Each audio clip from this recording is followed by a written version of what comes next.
What's up, guys? Welcome back to the channel. So in this video, I'm reacting to, I guess, a track star. I want to say she's a track star. This young lady was stripped of her, I want to say, gold medal that she won because I guess they said that she was celebrating uh excessively or something like that. Am I saying that right? I don't know. Y'all let me know down in the comments if I'm saying that right or not. But I guess she was just doing too much, and because of that, they took away her win and her gold medal. So we about to see. We about to see. I worked so hard for that title. The greatest moment of 16-year-old Clara Adams' young career taken away from her because of a celebration. After winning the 400-meter event at the CIF State Championships with a time of 53.24 seconds, her dream of winning a state title went up in flames after celebrating using a fire extinguisher. When she blew the fire extinguisher, the opponents were gone. That was our moment of celebration. And the CIF officials made that about them. The crowd went crazy. They loved it. The CIF booth went crazy. They loved it. But those few guys in those jackets, they took offense to it, didn't like it, and they made a decision based on emotions. The North Salinas High sophomore grabbed a fire extinguisher from her father and coach and extinguished off her spikes. The CIF deemed her celebration unsportsmanlike, stripping her of her title. It's a celebration made famous by American sprint icon Maurice Green, who enjoyed her. I remember I saw that years ago. Thinks she should get her state title back.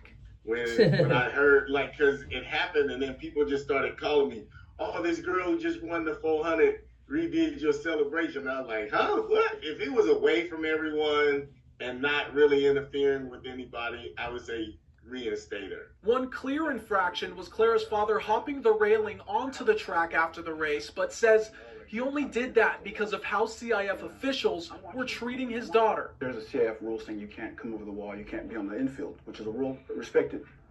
But at this point, I explained before about being a coach and a father wearing the different hats. I saw an official grab my daughter by the arm. They were yelling in her face. When he grabbed her by the arm, I went over the wall at that point. I'm father now. I'm not coaching anymore. I'm over the wall. Yeah, now that's completely understandable.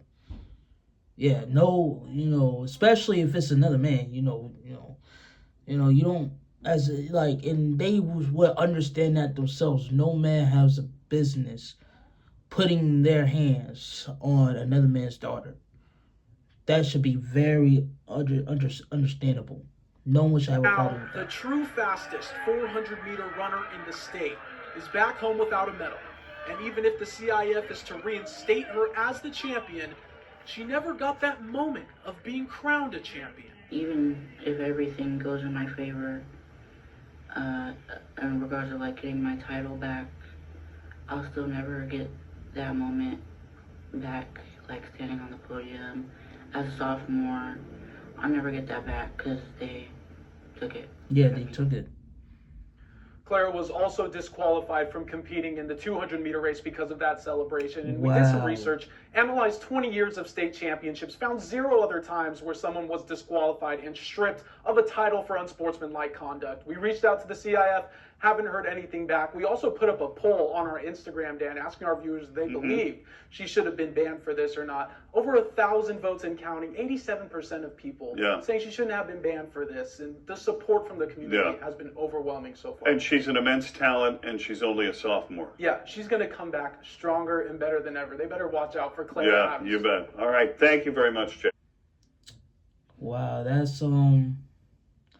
that's really disappointing, man. Oh, wow. That's disappointing. It's not funny. It's the fact that they took it that far. You know what I'm saying? Yeah, but honestly, I'm not even surprised. Y'all remember how the world reacted when that class graduated with all those black graduates, and they were expressing themselves. Now, I will say this right now, the twerking was too much. I completely agree with that. Twerking wasn't really needed. But other than that, they were just dancing. No one was harmed. No one was bothered. Matter of fact, it was a tradition down there to dance after graduating.